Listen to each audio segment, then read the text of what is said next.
all these names, what works for them. Before we get into the discussion on who are the MLA candidates, who are the candidates who are hoping to become the Chief Minister of Karnataka, we'll also quickly listen into what some of the crucial faces have said on the issue, right from Basuraj Bommai talking about exit polls to various other leaders who've spoken about exit polls and who perhaps has the best opportunity to become the next Chief Minister and whose party will come to power. Let's listen in.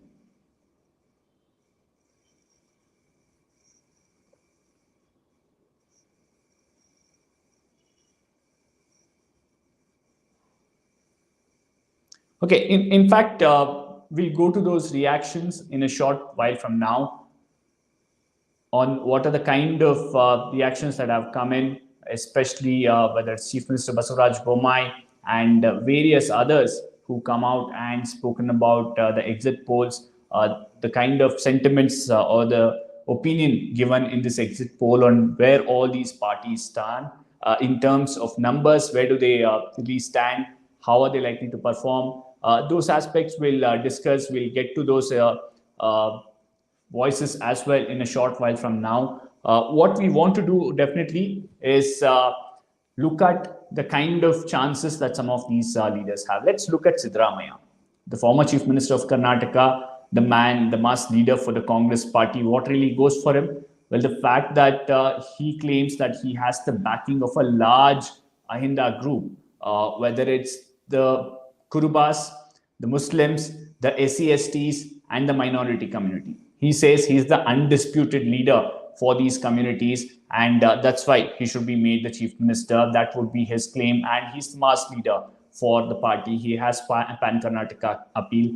That's what he would claim. The other name from the Congress party, D.K. Shivakumar, the Karnataka Pradesh Congress Committee chairperson, and he would say that he is ensured that the party has worked together as one unit, and it has worked together over the last 3 years, even during the difficult times of COVID, and really has challenged this government and put it on back foot with the constant attack on corruption, 40% Sarkara, PCM, and he would also say that he's the one who's infused some new energy into the Congress party, especially in Karnataka. So, and he's also been with the party even during some of the most testing times for the party. So he will say that he should be considered for the Chief Minister's post. What goes against him? The fact that perhaps he's not a mass leader.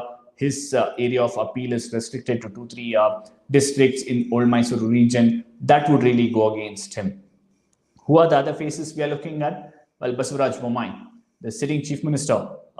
He's one face we are looking at from the BJP. What would be the ideal scenario for Basuraj Bommai?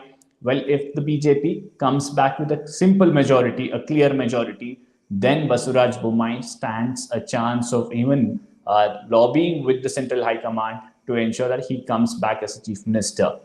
Anything apart from that, it perhaps is the end of the road for Basuraj Bommai's dream as returning as the Chief Minister of Karnataka, at least in this election. Because remember, anything less than 113 would be construed as people voting against Basuraj Bommai and his government. And the BJP might not be comfortable getting him back in the CM chair. Even if there's a hung assembly and there is a coalition government, probably the coalition partner would want a low-key leader from perhaps say North Karnataka heading that instead of Basuraj Bommai. So that is his chances. What goes in his favor is if the BJP comes back, then he can claim that this election was fought under his leadership. So he should be given that credit and he should be allowed to continue as Chief Minister.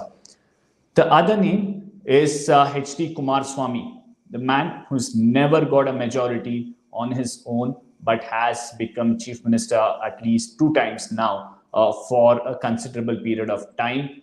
From the JDS, he would be wanting to become the kingmaker and the king himself. And that is what the JDS is hoping. Perhaps these exit polls that have come out yesterday would be giving the JDS and the Gowda family some hope and some happiness that they would still be in the mix, they would still be relevant come 13th of May. What goes in his favor is that he has good appeal, especially among the rural community. He is claiming that the farm loan waiver that he kick-started when he was the Chief Minister in 2008 and 2019 would be something that he has got a lot of traction among the farmer community, the agrarian group, and he would be claiming that that's what really helps him, and the clout that the Gowda Parivar and the JDS enjoys in the old Mysore region. What goes against him? Multiple things. One, to begin with, if they don't get a very good number, then he then will lack any sort of muscle to go for negotiation with either the BJP or the JDS. Second, not somebody who's trusted by opponents, whether it's in the Congress or the BJP, and that would be a huge factor. So these are aspects that would play out apart from the internal dynamics of the Gowda clan. Remember, H.D. Revanna and H.D. Kumaraswamy had a bit of a strained equation, especially deciding who will be the candidate for the Hassan city constituency. It could play out if the JDS there gets the chief minister's seat in a coalition scenario. So these are some of the contenders.